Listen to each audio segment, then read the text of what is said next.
Maharashtra bulletin, आपला महाराष्ट्र, आपली बातमी। नाशिकच्या बहुचर्चित शालार्थ आयडी घोटाळ्यातून धक्कादायक माहिती समोर आली आहे। मुख्य आरोपी प्रशांत वडिले याने पोलीस चौकशीत तब्बल 34 बोगस शिक्षकांचे शालार्थ आयडी मंजूर करून देण्यासाठी प्रत्येकी सुमारे 4.5 लाख रुपये घेतल्याची माहिती समोर येत आहे।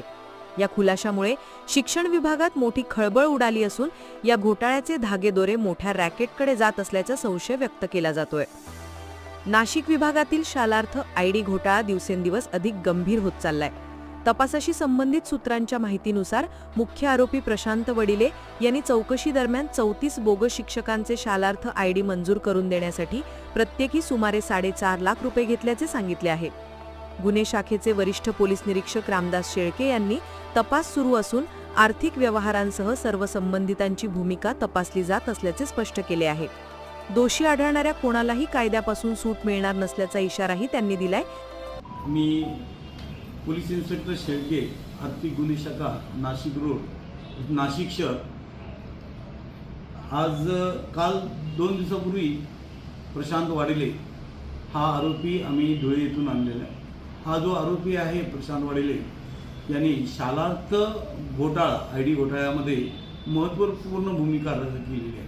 तर काय केलेलं आहे करायचा तो ॲक्च्युली या शालार्थ आयडी म्हणजे काय? शालार्थ आयडी ही युनिक आयडी असते, शिक्षकांना पगार मिळणार।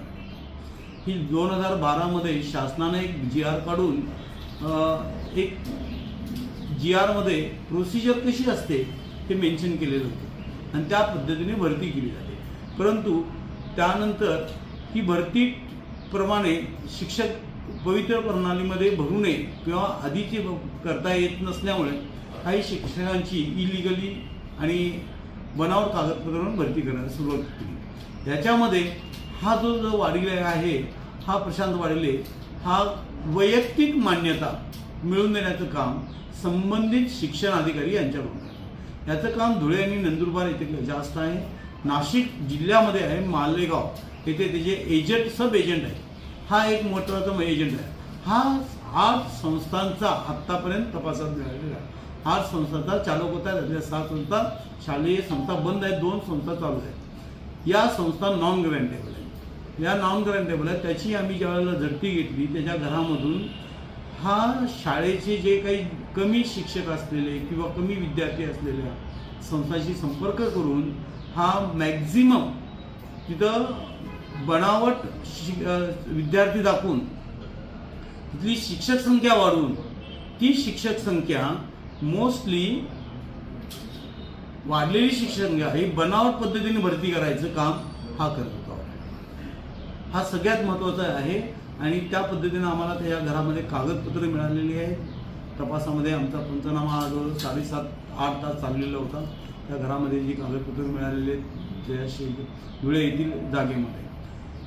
त्यानंतर हा जो मुख्य आहे या ह्याच्याकडं शिक्षण अधिकारी व उपसंचालक याचे डायरेक्ट संबंध आहेत आणि त्या संबंधातून हा वैयक्तिक मान्यता मिळाल्यानंतर शालार्थ मान्यता मिळवायचा आणि त्या मार्फतीने रजिस्टरमध्ये खोट्या नोंद घेऊन किंवा घ्यायला लावून हा शालार्थ आयडी तयार करून शिक्षकांचे, समजा शिक्षक जर 2024 मधला भरलेला असेल तर त्याची शालार्थ आयडी 19 की 17ची दाखवायचा, ती शालार्थ आयडी शाला वैयक्तिक मान्यता दाखवायचा।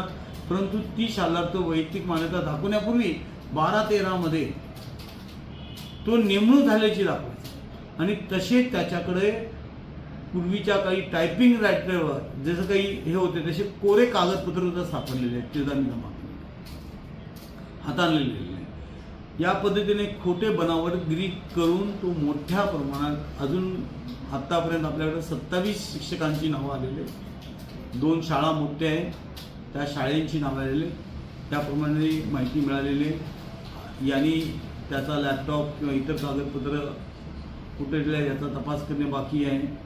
यांनी मोठ्या प्रमाणात फक्त शालार्थ आयडी मिळवण्याकरताच नाही तर मिळाल्यानंतर पाठीमागचा एरियस मिळवण्याकरता मोठ्या प्रमाणात आर्थिक व्यवहार केलेला आहे। या धक्कादायक खुलाशानंतर तपास यंत्रणांनी आर्थिक व्यवहारांचा तपास वेगाने सुरू केला आहे।